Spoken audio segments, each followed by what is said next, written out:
मैं डॉक्टर अनिल तिवारी, संस्थापक कुलपति, स्वामी विवेकानंद विश्वविद्यालय, आप समस्त देशवासियों को, सागर नगर एवं सागर जिले के समस्त यहाँ के रहवासियों को और जो कम से कम इस स्वतंत्रता दिवस को मनाने जा रहे हैं उन सबको मैं स्वतंत्रता दिवस की हार्दिक हार्दिक शुभकामना देता हूँ।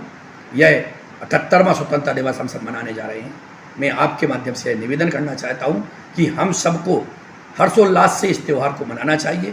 यह हमारा राष्ट्रीय पर्व है, यह हमारा व्यक्तिगत पर्व है, यह हमारे देश का पर्व है। इस पर्व को हम अवश्य मनाएं और समस्त लोगों को प्रेरित करें कि जहां मौका मिले, जिस जगह मौका मिले, वहां जाके आप झंडे वादन में सहयोग करें, झंडे वादन में आप अपनी शिरकत करें, झंडे वादन में आप सम्मिलित हों और इस देश के राष्ट्रीय पर्व को अवश्य मनाएं।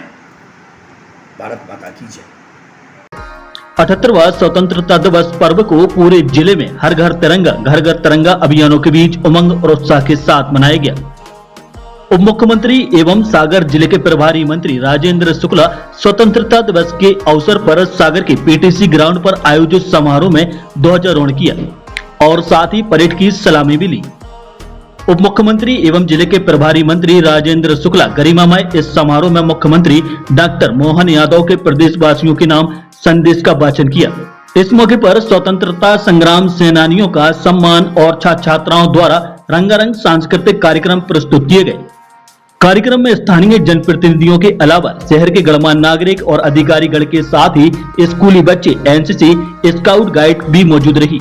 उप मुख्यमंत्री राजेंद्र शुक्ला ने प्रदेशवासियों को 78वें स्वतंत्रता दिवस की शुभकामनाएं दी। उन्होंने कहा कि तिरंगा हमारी आन बान शान का प्रतीक है। जब तिरंगा लहराता है तो देशभक्ति का ज्वर हर नागरिक के दिल और दिमाग में स्थापित होता है। उप मुख्यमंत्री ने सभी नागरिकों को गर्व से हर घर तिरंगा लहराकर उत्साहपूर्वक स्वतंत्रता दिवस मनाने का संदेश दिया। उन्होंने कहा कि आजादी का अमृतकाल भारत के विश्व गुरु को बनाने का समय है।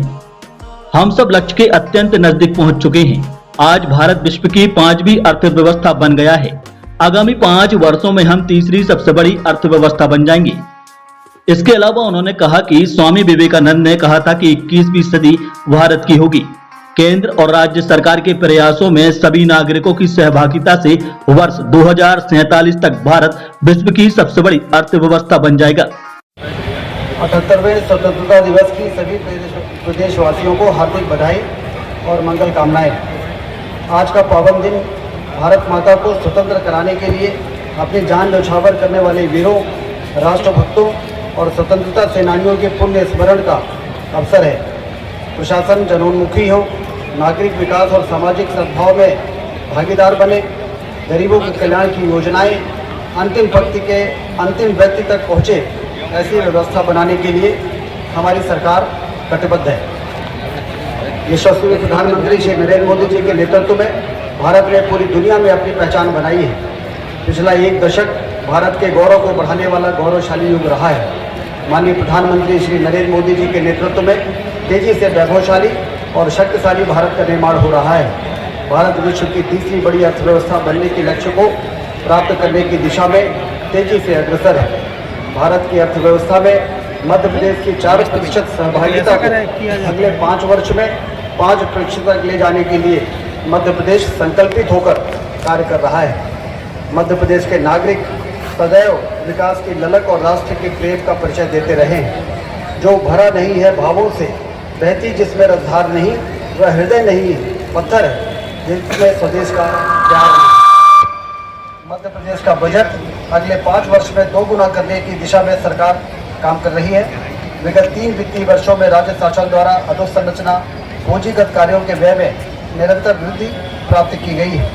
वित्तीय वर्ष 2023-24 में पूंजीगत व्यय 7,689 करोड़ रुपए किया गया। वर्ष 2022 से इसकी तुलना में ये वृद्धि लगभग 29% अधिक है।